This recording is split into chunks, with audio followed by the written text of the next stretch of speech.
dan Diseminasi Budaya Positif di SMK Negeri 2 Pramuli sebagai tugas CDP Angkatan ke-8. Oke, hari ini saya akan membahas tentang budaya positif, di mana budaya positif ini di modul 1.4 itu dibahas mengenai budaya positif yang harus kita terapkan di sekolah.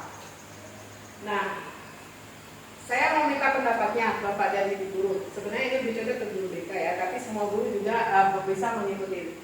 Setuju atau tidak setuju? Yang pertama, hukuman dapat mendisiplinkan anak. Setuju. Setuju. Alasan setuju? Saya tidak setuju. Oke, kenapa Bu Yosita tidak setuju? Silakan. Karena terkadang hukuman itu kalau dia yang bersifat membuat anak trauma, membuat anak malah lebih tidak mau masuk sekolah. Diulangi Bu. Kalau hukumannya bersifat membuat anak trauma, dia lebih memilih untuk tidak sekolah ke depannya lagi. Oke, Bu Yosita tidak setuju dengan alasan demikian. Baik, yang lain? Apakah hukuman itu bisa mendisiplinkan anak? Bisa, tergantung dari seberapa berat hukuman itu yang akan kita kasihkan dengan anak. Oke, ada yang bisa, ada yang tidak bisa. Kemudian pemberian hukuman disiplin yang positif seperti membaca dan lain-lain dapat mendisiplinkan anak. Kita kan sering ada hukuman yang kayak cuma disuruh baca istighfar atau disuruh membersihkan halaman. Pokoknya hukuman yang tidak memberatkan, tapi dia prinsipnya hukuman, tapi baik ininya apa namanya tujuannya. Kira-kira kalau yang seperti itu dia mendisiplinkan anak nggak? Bisa. Bisa. Bisa. Oke. Selanjutnya yang ketiga, memberikan penghargaan dapat meningkatkan disiplin anak. Apakah setuju? Bisa. Setuju. Jadi 100% setuju. Iya. Oke, baik. Selanjutnya Bu Mela. Bu Medin atau Bu Mela. Nanti kita bahas lagi ya. Oke, konsep budaya positif ini sebenarnya ada 5 Bapak Ibu. Ada 6. Yang pertama disiplin positif dan nilai-nilai kebajikan universal. Kemudian ada teori motivasi, hukuman dan penghargaan restitusi. Apa itu restitusi? Nanti kita akan pelajari bersama. Kemudian ada keyakinan kelas, kebutuhan dasar manusia dan dunia berkualitas. Kemudian ada restitusi, 5 posisi kontrol guru dan segitiga restitusi. Nah, sebelum kita masuk ke acara pembelajaran, Bapak Ibu ya, saya mau kasih dulu sedikit gambaran, semacam ice breaking. Budaya positif ini di sekolah itu banyak sebenarnya. Hanya saja kita tidak terdokumentasi dengan baik. Hari ini saya akan memperkenalkan budaya negatif, tapi bisa juga menjadi budaya yang positif. Budaya itu adalah budaya gibah. Nah, kita kan sering bergibah ya. Iya tak? Kita rata-rata suka bergibah. Gibah itu kan budaya negatif ya. Sering menyebabkan pertengkaran, kemudian menyebabkan perselisihan. Nah, di sini saya akan mengajak Bapak Ibu bergibah, tapi bergibahnya itu satu, kita mencari sisi positif dari teman-teman kita yang ada di sini. Jadi silakan letakkan ada kertas di sini. Silakan Bapak Ibu nanti saling tempelkan di belakangnya. Nah, nanti Bapak Ibu silakan menulis di belakang Budari, kalau mau ngajar nggak apa silakan. Di belakang temannya itu silakan tulis Bapak Ibu. Kira-kira sisi positif apa yang Ibu dapatkan dari orang yang Bapak tulis atau Ibu tulis. Jadi kita bergibah tapi dengan cara yang positif.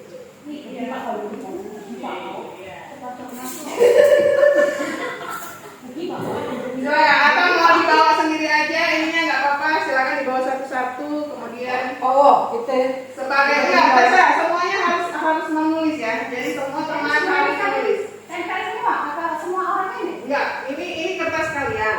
Ini kertas kalian. Nah, teman-teman kalian harus menulis di sini berbicara tentang sikap positif yang ada pada diri kalian. Jadi misalnya ini menuliskan tempat. Pak Caca, apa tadi yang positif dari Pak Caca itu kira-kira apa? Lain-lainnya nggak usah. Nanti di tempat Melda ini nulis lagi apa nih sisi positif dari Bu Melda.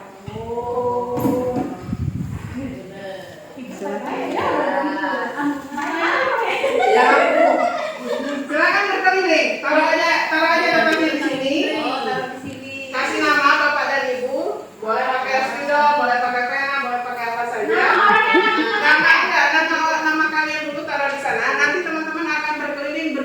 kalian. Jadi kalian nggak akan tahu nih siapa yang menggibah siapa. Gitu. Silakan boleh pakai krayon, boleh pakai apa terserah. Boleh mulai silakan. Tulis nama kita baik, kakek kawan. Tulis nama kita baik, kakek kawan yang komen di bawahnya kan. Yang kawannya nanti yang komen.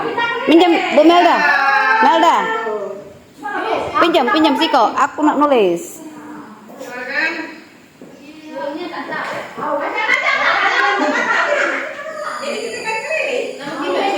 Nama kita baik, kakek kita jalankan kertasnya. Ya, yang kertasnya biar tetap di tempat. Kalian yang berdiri. Nah, oke, silakan. Minjemin Sikoin. Gitu. Nah. Salah aku salah.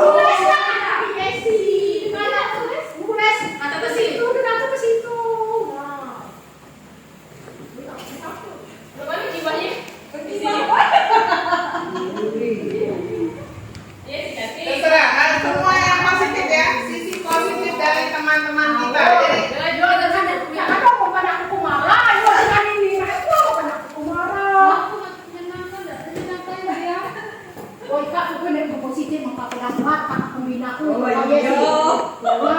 kakak pembinaku itu.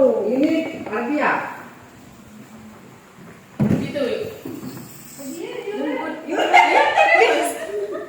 Mana tulisan AI dah? Ipet.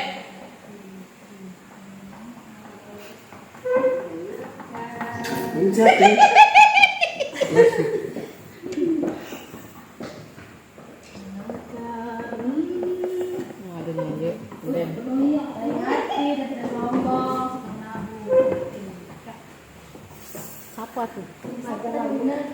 Itu ada namanya di atas kan. Nah, ini kita sedang bergibah tentang orang, tapi kita bergibahnya mencari hal-hal yang positif dari diri orang tersebut.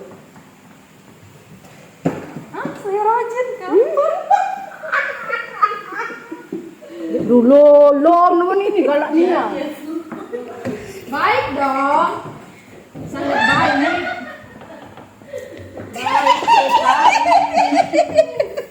Tolong aku ya. Awas kowe beda-beda woi.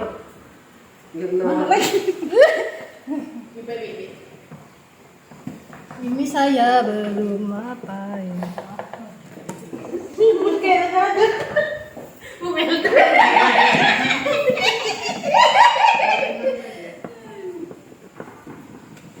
Pak Caca. Cantik. Gimana cantik saya? Gimana cantik saya. Oke, sudah Bapak Ibu? Sudah penuh semuanya? Ya, Cuma sudah. yang penting kita sudah menulis di tempat teman-temannya. Silakan Bapak Ibu kembali ke tempat duduknya masing-masing. Bawa bayar. Kita akan lihat nih, apa sih hasil gibahan kita? Oke, aku tak tahu. Jadi aku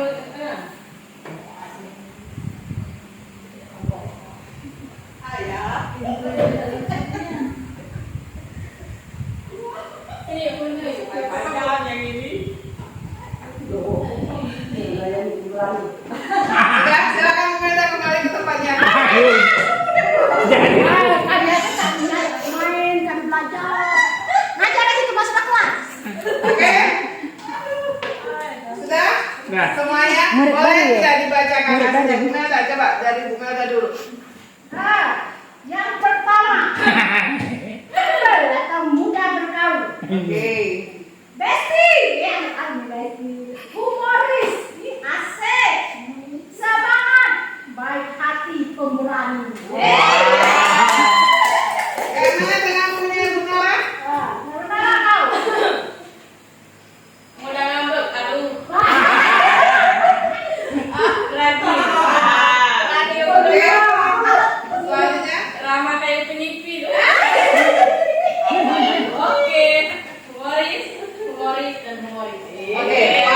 Oke, kalau gimana perasaan Bapak Ibu setelah bergibah tapi mencari hal-hal yang positif tentang kawan? Dan bagaimana ketika teman-teman itu mendapati bahwa kita itu ternyata baik menurut teman-teman? Bahagia.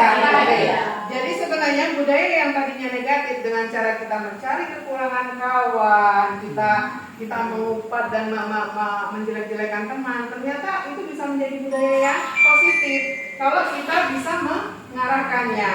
Nah, jadi sekarang dinikmati dulu itu pendapat teman-teman berdasarkan pengalaman mereka berinteraksi dengan kita. Jadi ada yang baik, pemberani, cerdas ya Bapak Ibu ya. Bisa next selanjutnya Bu. Oke, lanjut lagi. Nah, sekarang saya pengen Bapak Ibu satu orang saja ke depan kelas. Aku kelas. Pak Jaja aja. Kelas kami. Pak Jaja. Saya lupa bawa permen ya, harusnya bawa permen ini. Oke. Ini Pak Caca nih ya. Ini ada barang nih ya. Kayaknya coba ini intan berlian ya. Pak Caca kepal gitu. Pas Pak Caca kepal, siapa yang bisa membukanya? Dengan cara apapun, boleh dengan cara paksa atau secara lemah lembut. Mukanya mukanya. Momen mukanya.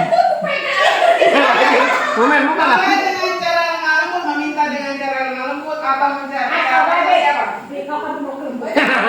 Melda, gelitik ini. Saking lembutnya. Coba. Boleh siapa aja coba. Kalau nggak mau bisa dengan kata-kata juga boleh. Ayo. Boleh, berasa. Boleh berasa, aja yuk. Maju.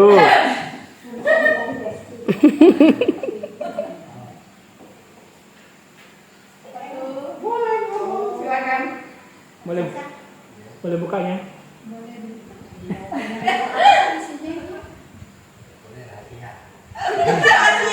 Yang lain boleh kalau mau bantu. Jangan Pak. Cuma lihat aja. Jangan Pak. Coba lihat dikit. Jangan Pak. Baik, terima kasih. Oke. Kenapa Pak Jaja tadi memutuskan untuk memberikan? Oke, karena dia meminta secara benar-benar. Oke, silakan next Bu. Ini adalah ilusi yang ada di ranah guru ya. Kita berilusi bahwa kita itu bisa mengontrol murid. Kita berilusi bahwa kita itu semua perbuatan positif itu efektif dan bermanfaat. Ilusi juga bahwa kritik itu membuat orang merasa bersalah tapi bisa menguatkan karakter. Dan ilusi bahwa orang dewasa memiliki hak untuk memaksa. Nah, apa yang terjadi? Sebenarnya Bapak Ibu, yang bisa mengontrol diri kita itu ya kita sendiri. Orang lain itu tidak bisa mengontrol kita. Jadi contoh seperti ini, tadi Pak Caca mau mengepal tangan. Dia nggak mau buka tangan. Apakah Bu Melda tadi mengontrol Pak Caca? Iya. Sebenarnya Pak Caca itu bukan dikontrol oleh Bu Melda, tapi Pak Caca membiarkan dirinya dikontrol oleh Bu Melda, kemudian dia membuka tangan. Nah, dengan hal seperti itu, Bapak Ibu, kita harus tahu kalau seluruh manusia itu tidak bisa mengontrol satu sama lain. Jadi kita juga tidak bisa mengontrol murid. Kenapa Bu?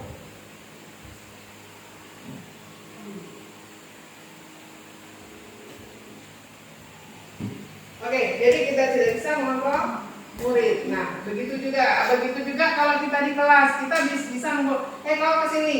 Nanti habis dari sini kau ibu hukum kalau kau nggak mau. Kita tidak bisa seperti itu. Pada saat itu mungkin murid nurut, nah ini Bapak Ibu ya, tapi ke depannya nanti dia nggak nurut lagi, dia jadi pembangkang. Mungkin pada saat itu dia nurut. Kenapa? Karena dia membiarkan dirinya dikontrol oleh guru. Nah, begitu ya. Baik, ini perubahan paradigma stimulus respon atau teori kontrol pilihan. Biasanya kita itu mencoba seseorang agar mempunyai pandangan yang sama dengan kita, ya enggak? Nah, mulai hari ini cobalah kita berubah untuk memahami pandangan orang lain tentang dunia. Jadi nggak mesti pola pandang kita yang ada di kita itu harus kita paksakan ke orang, atau berlaku buruk dilihat sebagai suatu kesalahan. Jadi ketika anak melanggar, kita berpikirnya, aduh ini salah nih anak ini, harus dihukum. Cobalah kita melihat dari yang lain, bahwa semua perilaku mereka itu memiliki tujuan. Ada orang mencuri, tujuannya apa? Untuk makan. Kenapa? Karena dia lapar, didorong oleh kebutuhan. atau orang lain bisa mengontrol saya. Nah ini biasanya kita selalu berpikiran seperti ini Bapak Ibu ya, bahwa kita berpikir kita ini bisa dikontrol orang, padahal sebenarnya hanya diri kita yang bisa kontrol. Ketika kita memenuhi permintaan orang, itu kita membiarkan orang lain mengontrol kita. Kemudian saya bisa mengontrol orang lain, tidak bisa Bapak Ibu. Kalau di teori kontrol atau pilihannya, kita tidak bisa mengontrol orang lain, hanya orang itu sendiri yang bisa mengontrol dirinya. Kemudian pemaksaan ada pada saat rujukan gagal. Untuk paradigma perubahannya, kolaborasi dan konsensus menciptakan pilihan-pilihan baru. Jadi berkolaborasi dan bermusyawarah itu akan lebih bagus lagi daripada kita memaksa. Kemudian kita tidak boleh lagi berpikiran menang kalah.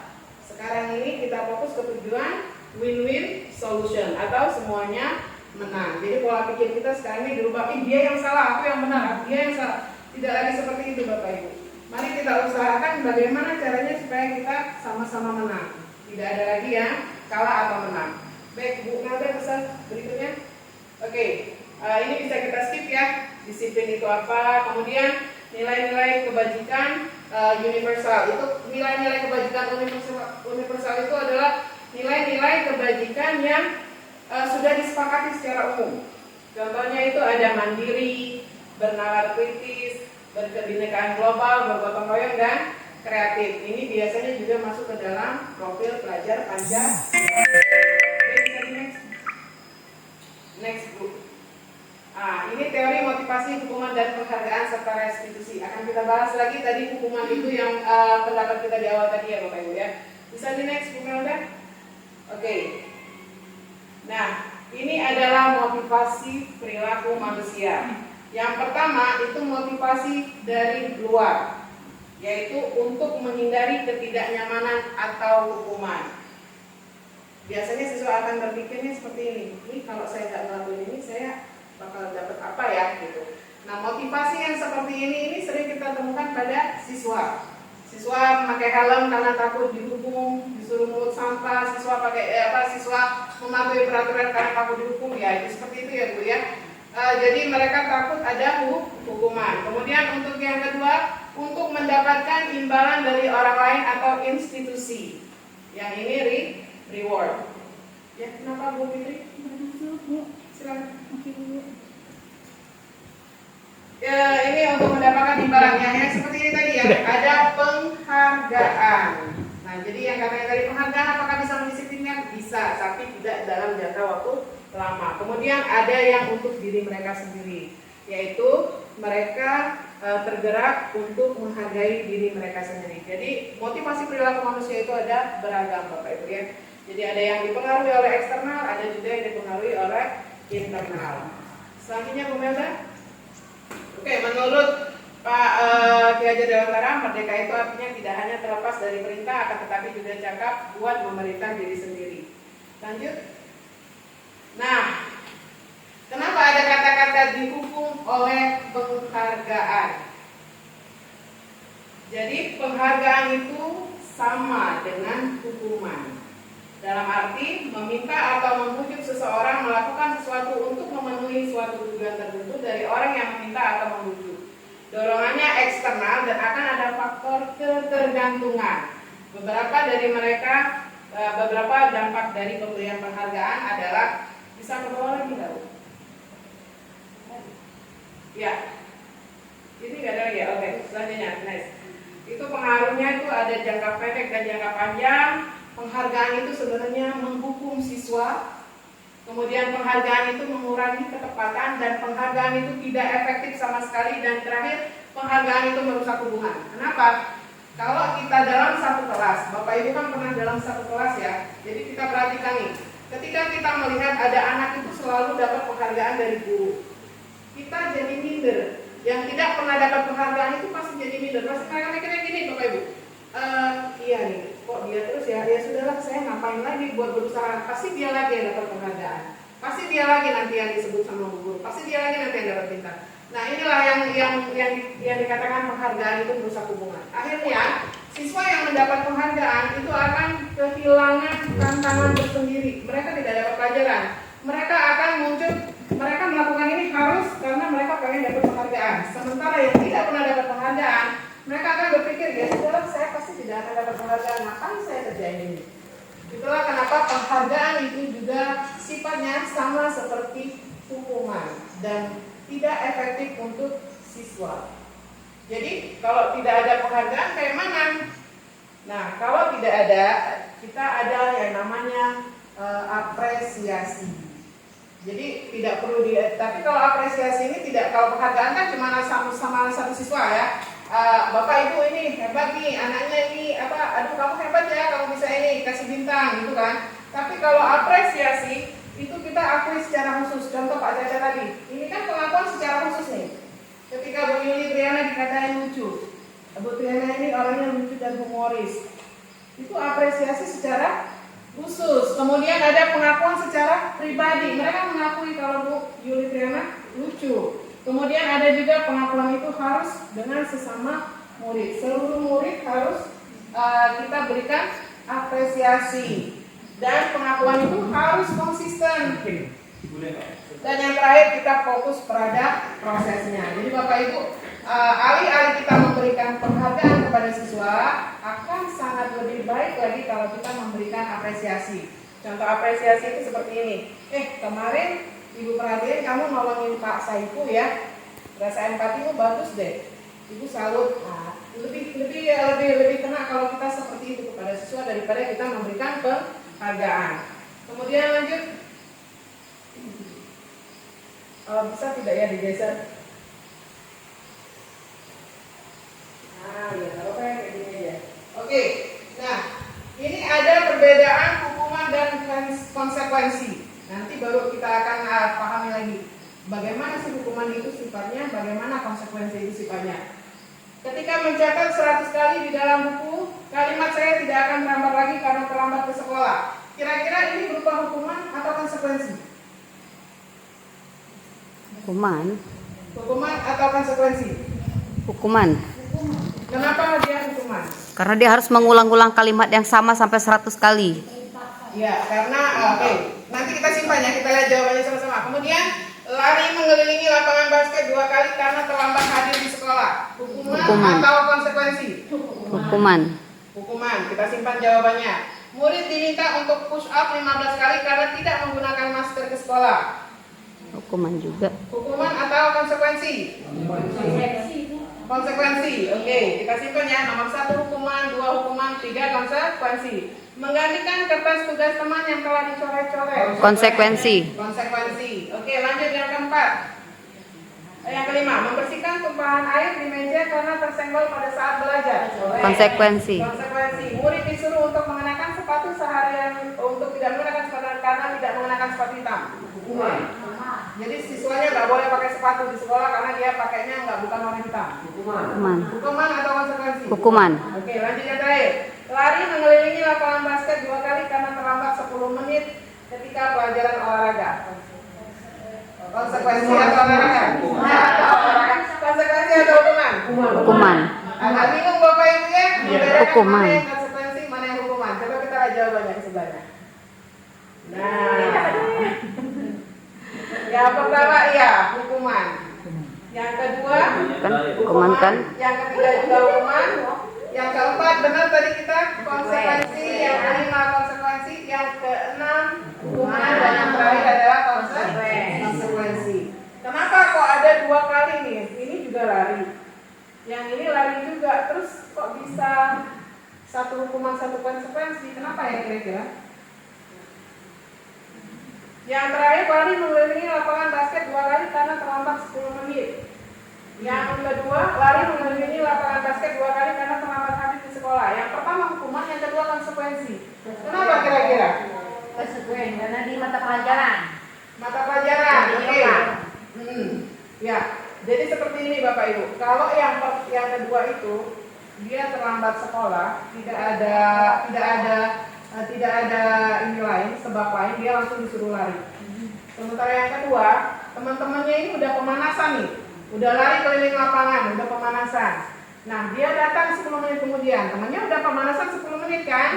Nah, karena temannya udah pemanasan 10 menit, dia tadi kan belum pemanasan, makanya dia disuruh lari 2 kali karena dia terlambat. Kenapa? Tujuan apa? Supaya dia sama-sama siap berolahraga sama seperti teman-temannya yang lain. Jadi itulah kenapa bedanya, yang satu hukuman, yang satu konsekuensi. Selanjutnya, hukuman itu adalah sesuatu yang menyakitkan dan harus terjadi. Sementara konsekuensi sesuatu itu harus terjadi.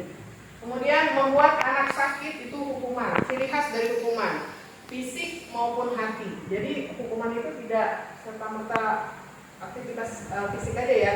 Kata-kata kita pun bisa jadi hukuman buat mereka untuk jangka waktu yang lama. Kemudian untuk hukuman anak anak itu jadi membenci kedisiplinan karena mereka takut dihukum. Kemudian hukuman itu sifatnya paksaan dan mendorong anak untuk menyakiti diri sendiri. Itu sifat dari hukuman.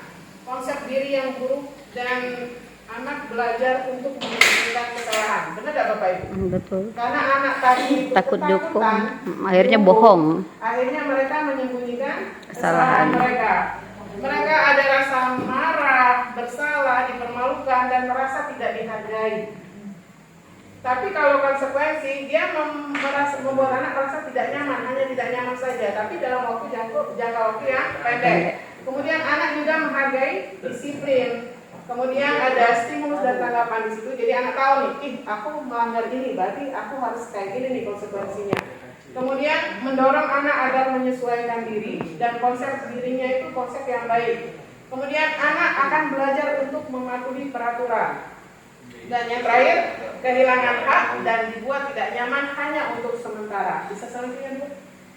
Nah sekarang kita akan belajar sedikit saja tentang restitusi. Habis ini kita nanti akan nonton video. Restitusi adalah proses menciptakan kondisi bagi murid untuk memperbaiki kesalahan mereka sehingga mereka bisa kembali pada kelompok mereka dengan karakter yang lebih kuat. Restitusi juga merupakan proses kolaboratif yang mengajarkan anak untuk mencari solusi sendiri dari permasalahan mereka dan membantu murid berpikir tentang seperti apa mereka nanti jadinya dan bagaimana mereka harus memperlakukan orang lain. Jadi restitusi ini kayak semacam kita menghandling siswa bermasalah. Jadi kalau bisa Bapak Ibu, anak-anak sendiri nantinya yang mencari restitusi atas kesalahan mereka sendiri. Suruh mereka berpikir sendiri. Bagaimana caranya nanti kita akan tonton sama-sama. Selanjutnya Bu Melda. Nah, untuk penghargaan itu bukan untuk menebus kesalahan, namun untuk belajar dari kesalahan. Kemudian dia memperbaiki hubungan. Restitusi ini memperbaiki hubungan itu berupa tawaran bukan paksaan. Dan restitusi itu menuntut untuk melihat ke dalam diri. Anak jadi mikir, oh iya aku udah bersalah nih karena aku pakai sepatunya bukan sepatu hitam. Kayak mana ya caranya supaya aku ini nggak melakukan lagi nantinya. Jadi anak itu merefleksi diri sendiri. Kemudian mencari kebutuhan dasar yang mendasari tindakan. Kemudian restitusi juga dinilai cara yang paling baik untuk menangani masalah anak. Kemudian dia fokusnya kepada karakter anak, bukan kepada tindakan. Dan restitusi itu berfokus pada solusi dari masalah yang diciptakan anak, bukan pada permasalahannya. Dan dia mengembalikan murid yang berbuat salah itu ke dalam kelompoknya itu dengan rasa percaya diri. Jadi itu restitusi. Bagaimana caranya nanti kita bahas lagi ya. Ini mungkin bisa nanti dulu Mbak. Nah, ini berbeda ya antara hukuman, konsekuensi dan restitusi. Bapak Ibu nanti bisa dibaca sendiri. Kalau sesuatu yang menyakitkan harus terjadi itu adalah hukuman. Kalau dia sesuatu yang memang harus terjadi tapi tidak menyakiti itu konsekuensi, dan restitusi itu merupakan pilihan yang diberikan oleh siswa sendiri terhadap diri mereka sendiri. Nanti kalau sekarang mungkin masih agak blank ya, kayak mana cara restitusi ini. Oke, kita lanjut Bu Melda. Oke, untuk keyakinan kelas. Lanjut. Ini keyakinan kelas ini nanti akan kita terapkan di kelas kita masing-masing Bapak Ibu. Kenapa keyakinan, kenapa bukan peraturan? Kira-kira apa beda keyakinan dan peraturan? Bisa dilanjutkan nggak Bu Melda? Nah, ini lingkup kecilnya itu dimulai dari peraturan kelas. Kalau kita mau menciptakan budaya positif di sekolah, lingkup kecilnya itu mulai dari peraturan kelas. Dari peraturan kelas kita jadikan keyakinan kelas. Dari keyakinan kelas kita jadikan lingkungan yang positif dan kemudian merambah ke budaya positif yang ada di sekolah. Lanjut Bu. Nah ini kebutuhan saya melenceng-lenceng ya. Kenapa? Karena Habis ini nanti saya akan kasih tahu contoh-contoh guru itu seperti apa, restitusi yang seperti apa. Lanjut Bu. Nah ini adalah kebutuhan manusia, kebutuhan dasar manusia. Ada kebutuhan dicintai, ada kebutuhan untuk menguasai, kesenangan dan kebebasan. Nah Bapak Ibu, biasanya kan anak-anak itu melanggar itu karena ada sebab. Itu yang tadi saya bilang kan, ada sebabnya nih kenapa anak-anak ini melanggar gitu kan. Nah, bisa jadi karena mereka itu kebutuhannya itu tidak terpenuhi. Jadi mungkin ada dia tidak dicintai di rumah atau dia merasa diabaikan di rumah, sampai di sekolah dia cari-cari perhatian. Ada kan anak yang seperti itu, tiap kali di kelas dia nyelutuk, dia ribut. Kenapa? Dia mau mencari perhatian dari gurunya. Kenapa? Karena kebutuhan dicintainya itu tidak dia dapatkan dan dia pengen dapatkan itu di sekolah. Jadi ketika anak berbuat salah di sekolah, kita harus pahami dulu, ini anak kenapa ya?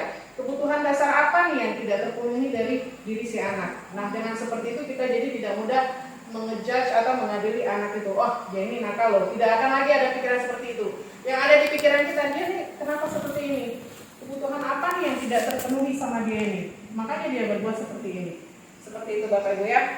Nah ini contohnya seperti ini. Bimo seorang anak TKB selalu berlari keluar kelas menuju jalan raya di depan sekolahnya dengan yang penuh dengan kendaraan. Tikanya membuat bu guru Ani bingung dan seringkali mengejarnya. Ada beberapa kemungkinan jawaban yang diberikan Bimo. Identifikasi kebutuhan yang ingin dipenuhi Bimo jika respon Bimo seperti di kolom sebagai berikut. Contoh, ketika dikejar nih, Bimo lari-lari mau ke jalan, dia bilangnya seperti ini. Iya, aku senang main kejar-kejaran dengan ibu guru, seru. Kira-kira ini kebutuhan apa yang tidak terpenuhi dari Bimo? Cinta dan kasih sayang. Cinta dan kasih sayang, kebebasan, penguasaan atau kesenangan. Dia bilangnya senang. Berarti kesenangan. Dia butuh kesenangan. Makanya itu dia lari-lari. Kemudian selanjutnya Melda coba. Terus dia bilang, aku lari-lari karena aku bosan mewarnai terus di dalam kelas. Kira-kira kebutuhan apa yang tidak terpenuhi? Kebebasan. Kebebasan. Oke, lanjut lagi. Ibu guru kejar aku karena ibu guru sayang aku. Ada kebutuhan cinta dan kasih sayang yang tidak terpenuhi di situ. Selanjutnya, hebat kan aku bisa buat ibu guru kejar aku? Penguasaan. Iya, penguasaan. Jadi dia ada kebutuhan penguasaan. Oke, lanjut Bu Melda. Nah, ini 5 posisi kontrol guru yang bisa kita jadikan refleksi bersama Bapak Ibu ya. Silakan ditonton dulu videonya Bapak Ibu. Bisa diputar nggak Bu Melda? Orangnya ada. Nonton. Aku bebas.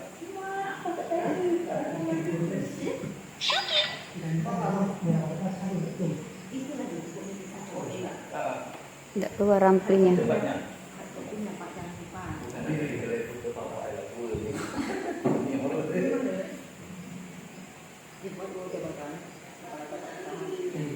Pada video kali ini kita akan membahas tentang 5 posisi kontrol yang digunakan oleh Diane Dawson dan contoh penerapannya.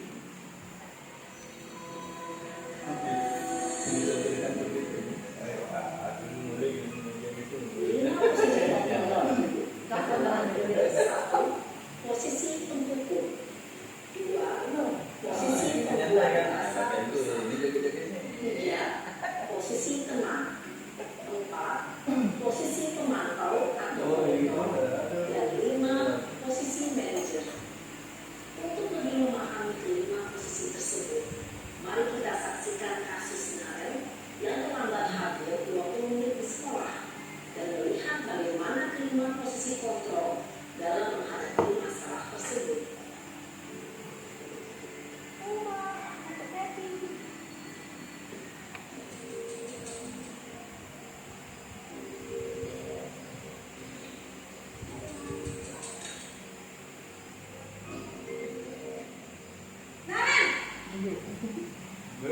Sini kamu. Selalu terlambat. Kamu deh, pasti terlambat. Apa? Apa coba? Alasan kamu apa lagi? Kapan sih kamu tidak terlambat? Malas sekali ya kamu jadi anak. Dasar pemalas. Sudah berapa selesai. udah terlambat. Sana, kamu keliling lapangan basket 2 kali.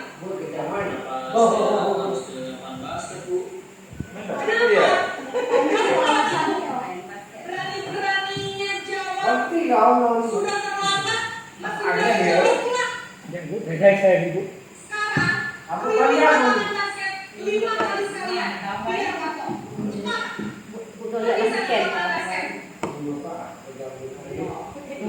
Posisi tertutup biasanya berbicara dengan hati, menunjuk-nunjuk, menyakiti, dan menyindir. Hukuman bisa berupa fisik dan psikis. Ibu dan bapak berkata, dampak yang terjadi pada guru ketika guru berada pada posisi Aku yang pertama. bercenderung akan memberontak, bahkan menyimpan. Ada tidak dari kita ini yang punya posisi penghukum? Seluruh. Termasuk budaya. Ya, juru hukum aku. Ini siapa lagi? Siswa.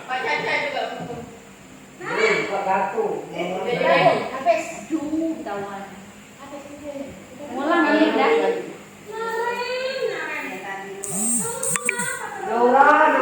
Nada bicaranya sudah beda ini. Yang tadi marah-marah, yang ini dah. Jangan mau dibilang ibu cantik deh. Apalagi kalau itu lagi. Beda. Ini Fitri nih. Benar, kok Bu. Terus, sekarang ibu harus tulis apa ini di buku absen? Ini kamu sudah sering terlambat loh. Coba. Aku ngaku dulu. Maaf sekali. Ya sudah, lain kali jangan bikin ibu susah lagi anak ya. Ibu tidak akan Ya, apa-apa kok gak boleh lagi. minum gue, gak boleh minum susah. Bisa jantungan kalau ibu tegur bapak pasca. Yang ibu guru. Sana cepat kelas. Ini dia yang kebaikan yang nomor 2 ini. Bener-bener bisa aku. Ada nggak kita yang berposisi sebagai ini? Ada.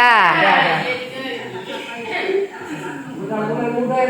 Itu yang ini, kalau belum mau katakan yang kamu. Dan tidak sanggup membahagiakan orang lain. Yang nomor 1 tadi guru, yang nomor tadi BK. Posisi membuat rasa bersalah. Murid akan menganggap dirinya yang bersalah dan ia akan menyimpan emosi negatif tersebut di dalam dirinya. Nah, ini yang posisi teman. Kebanyakan dari kita ngambil posisi ini deh. kayaknya. Ada si Melisa.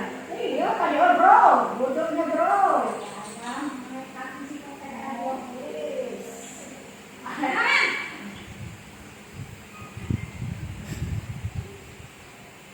Gimana loh? Wah, sudah jam berapa ini? Ibu. Ini yang lagi. Habis tunggu saya lupa bawa ke saya, Bu. Nanti ibu bangunin ya. Kamu bukannya anak yang larinya paling kencang. Kok terlambat sih? Tadi ya, mengatakan dulu. Bangun tadi. Jadi biar bisa lagi kencang, tetap jangan kejar, Bu. Gila ini kali, larinya lebih kencang lagi ya. Biar gak terlambat lagi. Jadi ibu dong. Bikin seneng ibu. Kenapa? Sekarang Bisa lah, Bu. Gua aku loh. Kondisi dari kita ya. Aduh, bisa lah, Bu. Berbicara dengan ada suara menjaga suasana tetap santai. Murid akan merasa senang, aman, dan akrab dengan guru yang identitas yang menciptakan identitas sukses atau berhasil. Namun, Kalau kami ya dia bilang. Balik. Baik, kalau tadinya itu dia muridnya merasa bersalah, soalnya anak muridnya nggak merasa bersalah, Bapak Ibu ya. Iya. Tapi anak-anaknya tidak menjadi mandiri ke depannya. tentu saja menjadi itu Dan tadi. dia hanya nurut sama satu orang itu saja, dia nggak nurut ke orang lain. Muridnya ada nurut. Yang kita kita sama Urusan apa? Nah, itu Pak Resi dulu, Pak Resi apa? Ini posisi pemantau Bapak Ibu ya. Main.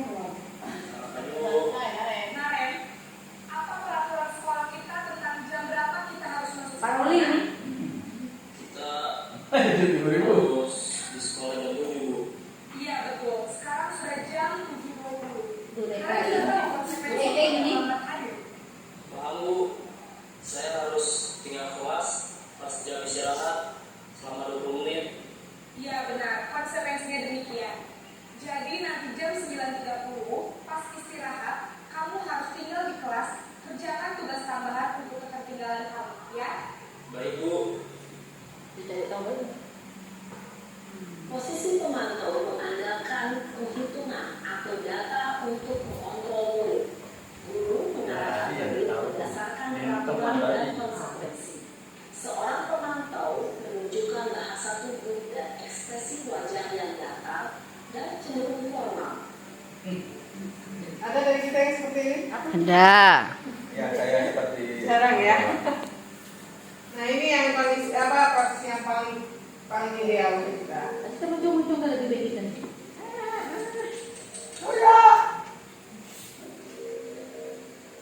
Naren, Oh ya lagi. Selamat pagi Bu. selamat pagi Naren. Nyambut. Saya terlambat. Iya, sekolah masuknya jam 7, sekarang sudah jam 7.20. Jadi sekarang bagaimana ini Naren? Maaf Bu, saya lupa start alarm saya semalam. Baiklah, menurut kamu, kira-kira sekolah yang mana yang perlu kamu tingkatkan? Menghargai diri sendiri dan Nyuruh pikir ya. orang lain mungkin ya Bu. Setuju. Jadi, apakah Naren meyakini prinsip saling menghormati tersebut? Iya Bu, saya meyakininya. Apakah Naren bersedia memperbaiki masalah keterlambatan ini? Bersedia Bu. Bagaimana kamu akan memperbaiki masalah keterlambatan ini? Saya akan coba untuk tidak lupa menyetel alarm saya Bu. Baik, kalau Naren lupa menyetel alarm di rumah, ada orang yang kira-kira bisa bantu mengingatkan tidak? Ada Bu, kakak saya, Kak Emma. Ada lagi selain Kak Emma? Selain Kak Emma, ada ibu saya. Baik, jadi yang mengingatkan Naren adalah Kak Emma dan ibu kamu ya. Kira-kira akan merasa alarm kapan ya Naren? Setelah pulang sekolah, akan segera saya lakukan. Baik, jadi Naren akan setel alarm untuk bangun besok pagi dan akan diingatkan oleh kakak dan ibunda Naren ya. Ada lagi yang mungkin perlu dilakukan Naren agar tidak terlambat bangun lagi. Tidak ada Bu. Baik Naren, terima kasih untuk kerjasama kamu. Sekarang kamu perlu kembali ke kelas untuk belajar. Baik Bu, terima kasih. Posisi manajer adalah posisi kontrol yang disarankan untuk membimbing murid memiliki sikap disiplin yang positif, yaitu murid yang mandiri, bertanggung jawab, dan dapat memecahkan masalah. Tujuan dari posisi ini adalah agar murid dapat berefleksi atas tindakannya. Guru akan dengan tulus memberikan pertanyaan-pertanyaan bermakna, sehingga membuat murid dapat belajar dari kesalahannya dan mencari sebuah solusi untuk menyelesaikannya. Ibu dan bapak guru hebat, setelah mengamati adegan kelima posisi kontrol tadi, kira-kira posisi mana yang paling ideal? Posisi mana yang dapat menunjang motivasi intrinsik murid? Ya, tentu posisi manajer. Posisi ini memang posisi ideal yang ingin dituju setiap pendidik. Pada posisi inilah, guru dapat menerapkan disiplin positif yang berpihak pada murid, yang memerdekakan murid. Perjalanan seorang pendidik tentunya tidak mudah untuk sampai pada posisi seorang manajer. Namun, tujuan kita pasti, yaitu menciptakan murid yang merdeka dan bertanggung jawab. Semoga penggambaran 5 posisi kontrol yang telah diperlihatkan ini dapat menjadi ajar refleksi bagi kita semua, agar dapat terus Di next aja. Tahu. Nah, jadi Bapak Ibu tadi sudah tahu ya posisi kontrol mana yang ideal untuk kita lakukan. Ya. Nah, di sini kita akan coba menebak ini posisi kontrol apa. Adik-adik dan bapak. Bisa nggak di next? Cepat. Iya, bisa nggak di play? Nah, kita lihat ya. Ini kira-kira dia posisi kontrol sebagai apa nih? Nah.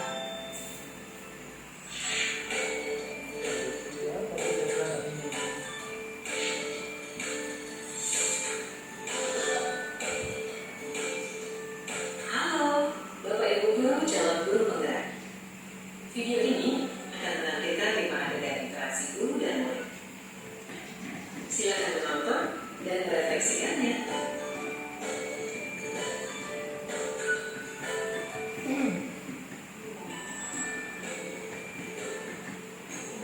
Pagi anak, silakan PR yang kemarin diberikan diletakkan di meja. Bau. Kamu di meja Om.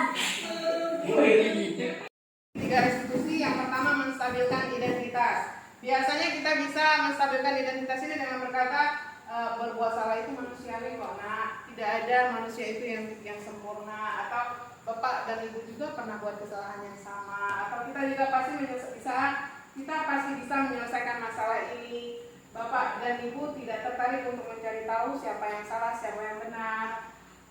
Kita hanya tertarik bagaimana cara penyelesaiannya saja.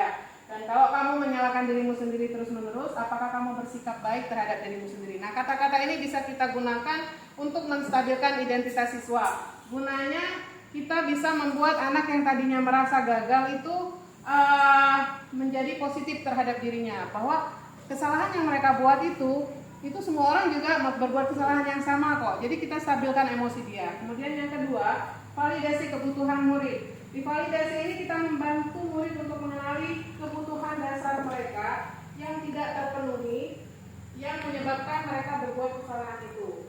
Pada dasarnya setiap tindakan manusia itu tujuannya adalah untuk memenuhi kebutuhan dasar mereka, baik itu terhadap penguasaan, kebebasan, kasih sayang, ataupun kesenangan. Nah, bisa kita validasi ini bisa kita lakukan dengan berkata, kamu bisa saja kan melakukan hal yang lebih buruk, tapi kamu tidak melakukannya. Atau kamu pasti punya alasan kenapa kamu melakukannya. Apa yang penting bagi kamu? Atau kamu boleh tetap berusaha menjaga sikap itu, tapi tambahkan sikap yang lain. Jadi di sini kita memvalidasi bahwa anak itu sudah melakukan hal yang benar. Jika kita menyiapkan dia untuk menuju ke suksesan dengan mencari restitusi sendiri untuk diri mereka sendiri. Dan untuk bukan ya itu dengan menanyakan keyakinan. Di sini kita bisa membantu anak untuk melihat kesalahan mereka untuk dihubungkan dengan norma sosial atau nilai-nilai yang didasari kemanusiaan ketika kita berinteraksi dengan orang lain. Jadi anak itu disuruh menilai sendiri kesalahan mereka tadi itu bertentangan dengan norma yang mana sih, keyakinan yang mana yang bertentangan. Nah, ini bisa kita lakukan dengan bertanya kepada anak apa nilai yang kita percaya di sekolah ini. Seperti tadi kata Bapak Ibu tadi ya. Kemudian kelas yang ideal itu seperti apa? Kamu ingin jadi anak yang seperti apa sih? Apa yang kamu rasakan ketika kamu melakukan itu? Atau kamu mau menjadi orang seperti apa? Selanjutnya bukan? Ya, selesai. Nah, kemudian setelah itu tadi Bapak dan Ibu juga bisa bertanya tentang restitusi atau kira-kira apa yang bisa dilakukan oleh siswa untuk memperbaiki kesalahan itu dan nanti dipantau dan dibimbing dalam pelaksanaannya. Baik, Bapak Ibu, itulah tadi paparan saya mengenai budaya positif di sekolah. Saya harap kita semua bisa sama-sama menerapkan keyakinan kelas dan budaya positif ini di sekolah, dimulai dengan keyakinan kelas, Bapak Ibu ya. Ada yang mau bertanya? Cukup Bapak Ibu ya. Baik, terima kasih banyak untuk kehadirannya. Akhir kata saya ucapkan wassalamualaikum warahmatullahi wabarakatuh. Waalaikumsalam.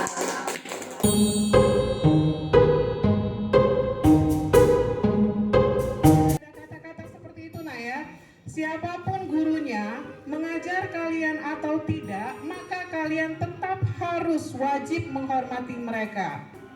Jadi saya tidak mau dengar lagi, kalian kan anak-anak yang baik, sudah berkarakter profil Pancasila, pelajar Pancasila kan? Nah, karena itu kalian sudah tahu bahwa menghormati orang lain itu hukumnya wajib. Begitu juga dengan di SMK Negeri 2. Nah, jadi nak ya, guru itu mengajar kalian atau tidak, bapak itu mengajar kalian atau tidak, maka kalian tetap wajib menghormati. Tidak ada lagi istilah ibu itu udah ngajar kami, bapak itu cuma TU. Tidak ada anak ya. Baik. Untuk yang kedua, sepakat tidak kita saling menghormati?